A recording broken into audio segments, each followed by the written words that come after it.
ਕਿਵੇਂ ਦੇਖਦੇ ਹੋ ਜਿਸ ਤਰੀਕੇ ਦੇ ਨਾਲ 26 ਜਨਵਰੀ ਤੋਂ ਬਾਅਦ ਇੰਨਾ ਵੱਡਾ ਇਕੱਠ ਹੋਇਆ?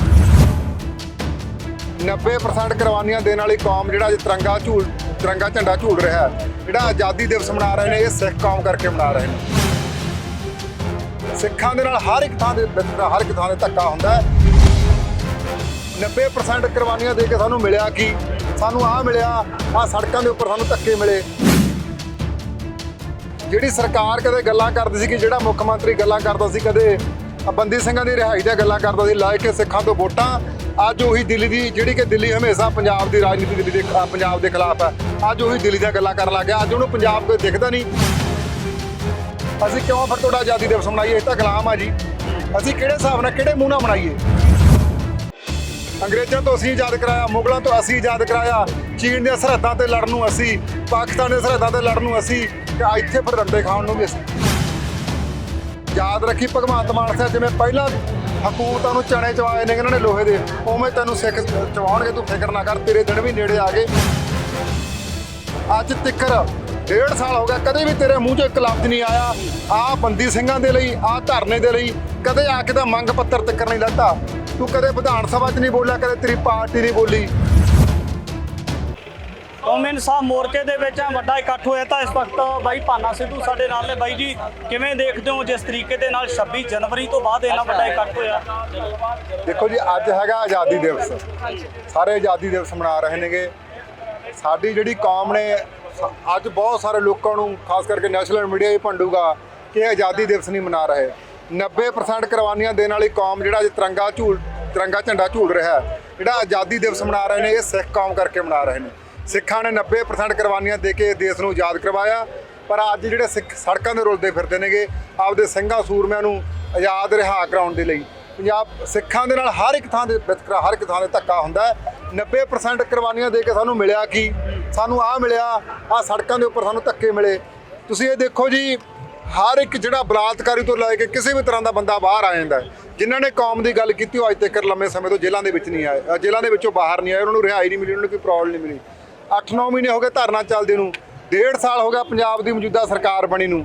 ਜਿਹੜੀ ਸਰਕਾਰ ਕਦੇ ਗੱਲਾਂ ਕਰਦੀ ਸੀ ਕਿ ਜਿਹੜਾ ਮੁੱਖ ਮੰਤਰੀ ਗੱਲਾਂ ਕਰਦਾ ਸੀ, ਕਦੇ ਬੰਦੀ ਸਿੰਘਾਂ ਦੀ ਰਿਹਾਈ ਦੀਆਂ ਗੱਲਾਂ ਕਰਦਾ ਸੀ, ਲੈ ਕੇ ਸਿੱਖਾਂ ਤੋਂ ਵੋਟਾਂ, ਅੱਜ ਉਹੀ ਦਿੱਲੀ ਦੀ, ਜਿਹੜੀ ਕਿ ਦਿੱਲੀ ਹਮੇਸ਼ਾ ਪੰਜਾਬ ਦੀ ਰਾਜਨੀਤੀ ਪੰਜਾਬ ਦੇ ਖਿਲਾਫ ਹੈ, ਅੱਜ ਉਹੀ ਦਿੱਲੀ ਦੀਆਂ ਗੱਲਾਂ ਕਰਨ ਲੱਗ ਗਿਆ। ਅੱਜ ਉਹਨੂੰ ਪੰਜਾਬ ਕੋਈ ਦਿਖਦਾ ਨਹੀਂ। ਅੱਜ ਜਿਹੜਾ ਆਜ਼ਾਦੀ ਦਿਵਸ ਮਨਾ ਰਹੇ ਹੋ, ਕਿੰਨਾ ਕਰਕੇ ਮਨਾ ਰਹੇ ਹੋ? ਇਹ ਮੈਨੂੰ ਇਹ ਦੱਸੋ, ਜਿਹੜੇ ਪੂਰੇ ਭਾਰਤ ਵਾਲੇ ਲੋਕ ਆਜ਼ਾਦੀ ਦਿਵਸ ਮਨਾ ਕਿੰਨਾ ਕਰਕੇ ਰਹੇ ਹੋ? ਜੇ ਅਸੀਂ ਕੁਰਬਾਨੀਆਂ ਤੇ ਨੇ ਸਾਡੇ ਕਰਕੇ ਮਨਾ ਰਹੇ ਹੋ, ਫਿਰ ਸਾਨੂੰ ਇਹ ਸੜਕਾਂ 'ਤੇ ਕਿਉਂ ਰੁਲਿਆ ਜਾ ਰਿਹਾ? ਅਸੀਂ ਕਿਉਂ ਫਿਰ ਤੁਹਾਡਾ ਆਜ਼ਾਦੀ ਦਿਵਸ ਮਨਾਈਏ? ਇਹ ਤਾਂ ਗੁਲਾਮ ਆ ਜੀ। ਅਸੀਂ ਕਿਹੜੇ ਹਿਸਾਬ ਨਾਲ, ਕਿਹੜੇ ਮੂੰਹ ਨਾਲ ਮਨਾਈਏ? ਅੰਗਰੇਜ਼ਾਂ ਤੋਂ ਅਸੀਂ ਆਜ਼ਾਦ ਕਰਾਇਆ, ਮੁਗਲਾਂ ਤੋਂ ਅਸੀਂ ਆਜ਼ਾਦ ਕਰਾਇਆ, ਚੀਨ ਦੀਆਂ ਸਰਹੱਦਾਂ ਤੇ ਲੜਨ ਨੂੰ ਅਸੀਂ, ਪਾਕਿਸਤਾਨ ਦੀਆਂ ਸਰਹੱਦਾਂ ਤੇ ਲੜਨ ਨੂੰ ਅਸੀਂ, ਤੇ ਇੱਥੇ ਫਿਰ ਡੰਡੇ ਖਾਣ ਨੂੰ ਵੀ ਅਸੀਂ। ਪਰ ਇਹ ਗੱਲ ਪੰਜਾਬ ਦੀ ਸਰਕਾਰ ਨੂੰ ਸਮਝ ਲੈਣੀ ਚਾਹੀਦੀ ਹੈ। ਇਹ ਪੰਜਾਬ ਦੇ ਮੁੱਖ ਮੰਤਰੀ ਨੂੰ ਗੱਲ ਸਮਝ ਲੈਣੀ ਚਾਹੀਦੀ ਹੈ। ਤੇਰੇ ਦਿਨ ਉਹ ਨੇੜੇ ਆ ਗਏ ਕਿ ਤੂੰ ਕੋਈ ਵੀ ਅੱਜ ਸਿੱਖਾਂ ਦੀ ਗੱਲ ਨਹੀਂ ਕਰ ਰਿਹਾ। ਅੱਜ ਤੇਰੇ ਕੋਲੇ ਪੰਜਾਬ ਦਾ ਤੂੰ ਮੌਜੂਦਾ ਮੁੱਖ ਮੰਤਰੀ ਆ। ਜੇ ਤੂੰ ਚਾਹੇ ਕੋਈ ਵਿਧਾਨ ਸਭਾ 'ਚ ਆਵਾਜ਼ ਉਠਾਵੇਂ, ਲੋਕ ਸਭਾ ਦੇ ਵਿੱਚ ਜਿਹੜੇ ਰਾਜ ਸਭਾ ਮੈਂਬਰ ਤਾਂ 7 ਚੁਣ ਕੇ ਭੇਜੇ ਨੇ, ਕੋਈ ਇਹਨਾਂ ਦੇ ਵਿੱਚੋਂ ਬੰਦੀ ਸਿੰਘਾਂ ਦੀ ਗੱਲ ਕਰ ਲੇ। ਕੋਈ ਵੀ ਤੁਸੀਂ ਪੰਜਾਬ ਦੇ ਅੱਜ ਸਿੱਖ ਮਸਲਿਆਂ ਤੇ ਗੱਲ ਕਰਨ ਨੂੰ ਤਿਆਰ ਨਹੀਂ। ਯਾਦ ਰੱਖੀ ਭਗਵੰਤ ਮਾਨ ਸਾਹਿਬ, ਜਿਵੇਂ ਪਹਿਲਾਂ ਹਕੂਮਤਾਂ ਨੂੰ ਚਣੇ ਚਵਾਏ ਨੇ ਇਹਨਾਂ ਨੇ ਲੋਹੇ ਦੇ, ਉਵੇਂ ਤੈਨੂੰ ਸਿੱਖ ਚਵਾਉਣਗੇ। ਤੂੰ ਫਿਕਰ ਨਾ ਕਰ, ਤੇਰੇ ਦਿਨ ਵੀ ਨੇੜੇ ਆ ਗਏ। ਹਰ ਇੱਕ ਥਾਂ 'ਤੇ ਤੂੰ ਪੰਜਾਬ ਦੇ ਲੋਕਾਂ ਨਾਲ, ਸਿੱਖਾਂ ਨਾਲ ਧੱਕਾ ਕਰ ਰਿਹਾ। ਅੱਜ ਤਿੱਕਰ 1.5 ਸਾਲ ਹੋ ਗਿਆ, ਕਦੇ ਵੀ ਤੇਰੇ ਮੂੰਹ 'ਚੋਂ ਇੱਕ ਲਫ਼ਜ਼ ਨਹੀਂ ਆਇਆ ਆਹ ਬੰਦੀ ਸਿੰਘਾਂ ਦੇ ਲਈ, ਆਹ ਧਰਨੇ ਦੇ ਲਈ। ਕਦੇ ਆ ਕੇ ਤਾਂ ਮੰਗ ਪੱਤਰ ਤਿੱਕਰ ਨਹੀਂ ਲੈਤਾ। ਤੂੰ ਕਦੇ ਵਿਧਾਨ ਸਭਾ 'ਚ ਨਹੀਂ ਬੋਲਿਆ, ਕਦੇ ਤੇਰੀ ਪਾਰਟੀ ਨਹੀਂ ਬੋਲੀ।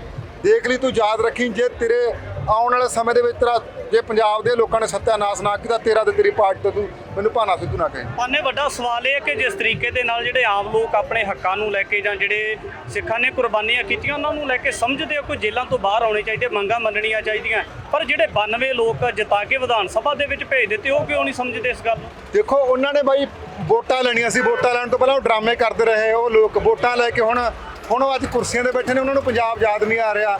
ਕੱਲ੍ਹ ਪੰਜਾਬ ਦੇ ਮੁੱਖ ਮੰਤਰੀ ਦਾ ਬਿਆਨ ਆਇਆ ਕਿ ਮੈਂ ਆਏ 15 ਅਗਸਤ ਤੋਂ ਬਾਅਦ ਪੰਜਾਬ ਦੇ ਵਿੱਚ ਨਸ਼ਾ ਬੰਦ ਕਰ ਦੂੰ। ਕੋਈ ਸ਼ਰਮ ਹੋਣੀ ਚਾਹੀਦੀ ਯਾਰ। ਹੁਣ ਫਿਰ ਕਹਿੰਦੇ ਨੇ ਭਾਨਾ ਤੱਤਾ ਬੋਲਦਾ।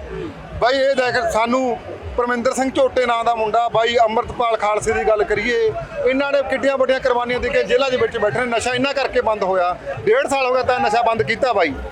ਅਸੀਂ ਲੋਕਾਂ ਨੇ ਆਪਣੇ ਦਮ ਤੇ ਜਿਹੜਾ 50% ਪੰਜਾਬ ਦੇ ਵਿੱਚੋਂ ਨਸ਼ਾ ਬੰਦ ਕਰਤਾ, ਕਹਿੰਦਾ ਮੈਂ 15 ਅਗਸਤ ਤੋਂ ਬਾਅਦ ਬੰਦ ਕਰ ਦੂੰ। ਹੁਣ ਜਦੋਂ ਪਤਾ ਲੱਗ ਗਿਆ ਕਿ ਆ ਜਿਹੜਾ ਨਸ਼ੇ ਦਾ ਅੰਦੋਲਨ ਆ ਜਿਹੜਾ ਪੰਜਾਬ ਦੇ ਲੋਕਾਂ ਨੇ ਆਪ ਵਿੱਢਿਆ, ਉਹ ਸਾਡੀ ਸਰਕਾਰ ਦੇ ਜੜ੍ਹਾਂ 'ਚ ਬੈਠ ਗਿਆ।